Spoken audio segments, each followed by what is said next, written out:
De fato, a mulher negra está na interseção de duas lutas, que é a luta da mulher pelo seu espaço no mercado de trabalho, seu espaço na sociedade, e a luta do negro contra o racismo que está estruturado na sociedade.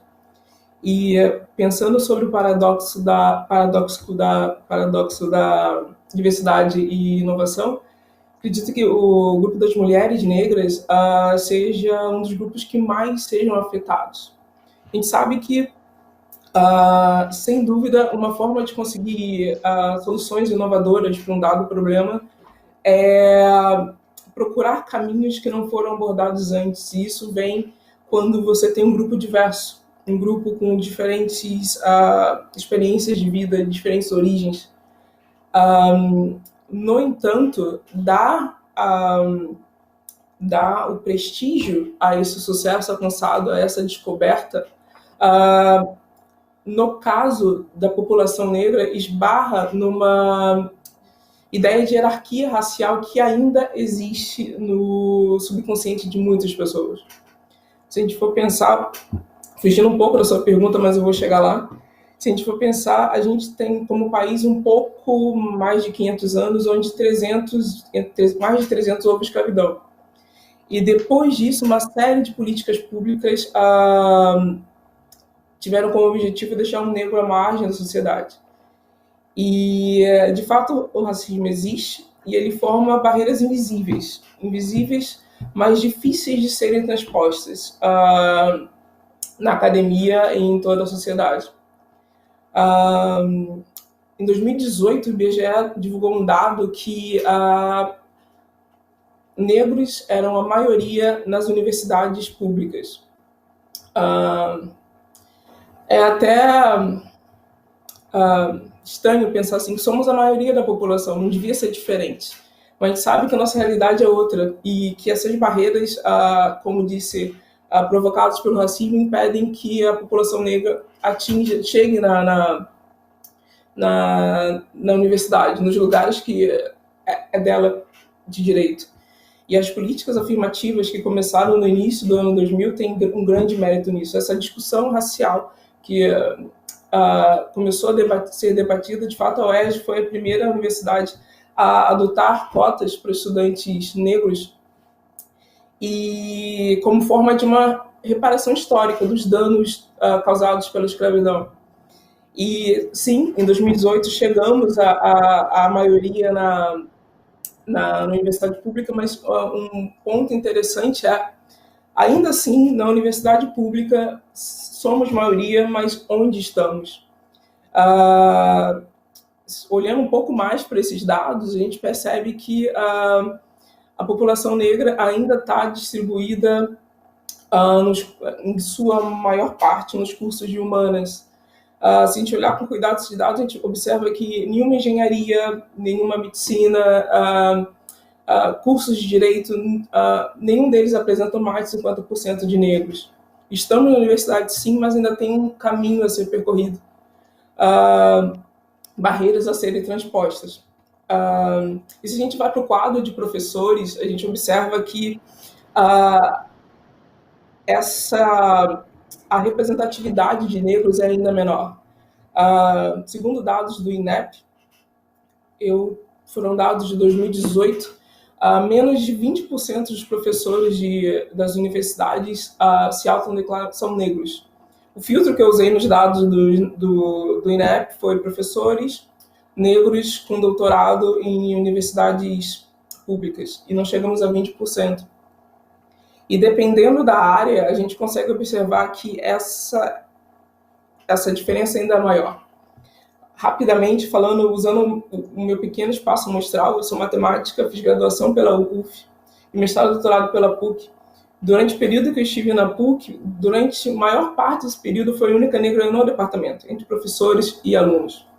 Quando eu entrei na UERJ, inicialmente no Instituto Politécnico, eram 50 professores, eu a única professora negra. Hoje eu estou no Instituto de Matemática e no Departamento de Informática e Ciência da Computação. Um instituto maior, mas ainda assim com baixa representatividade de negros. Só uma experiência, ser a única, uma das únicas poucas nos ambientes acadêmicos, me trouxe várias experiências boas e ruins, mas eu queria brevemente falar sobre uma experiência boa para destacar a importância da representatividade. Eu, como várias mulheres negras, alisava o cabelo, e eu parei de fazer isso no 2016. E andando pelos corredores da universidade, uma aluna me parou.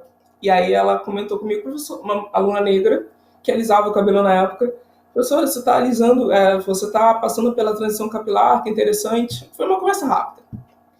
O semestre acabou, e no semestre seguinte ela estava em uma das minhas turmas.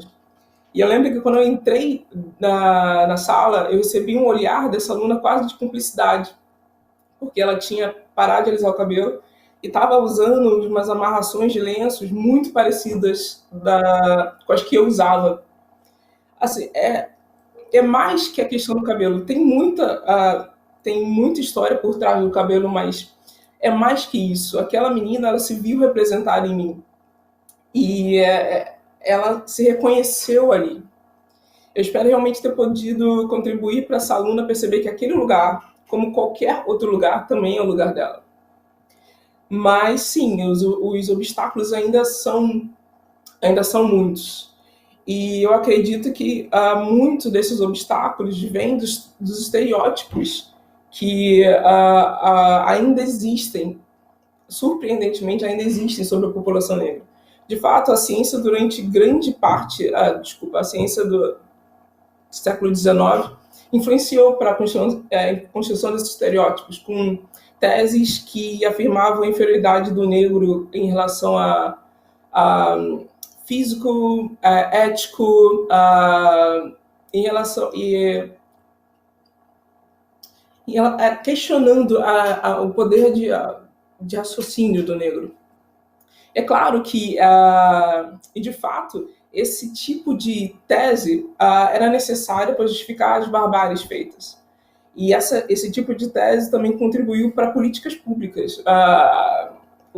Foi incentivada a vinda de europeus para o Brasil para branquear a população. Então, eu quero dizer, o negro era visto como um empecilho ao progresso da sociedade.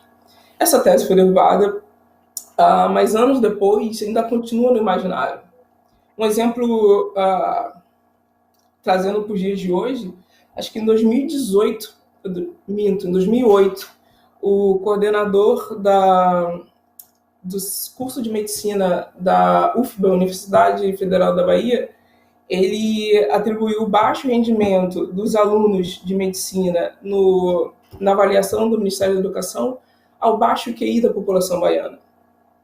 É absurdo, mas em 2008, esse tipo de pensamento, esse tipo de estereótipo ainda é atribuído à população negra. Um outro ponto que eu queria destacar é a necessidade de influências, a necessidade de referências, quero dizer.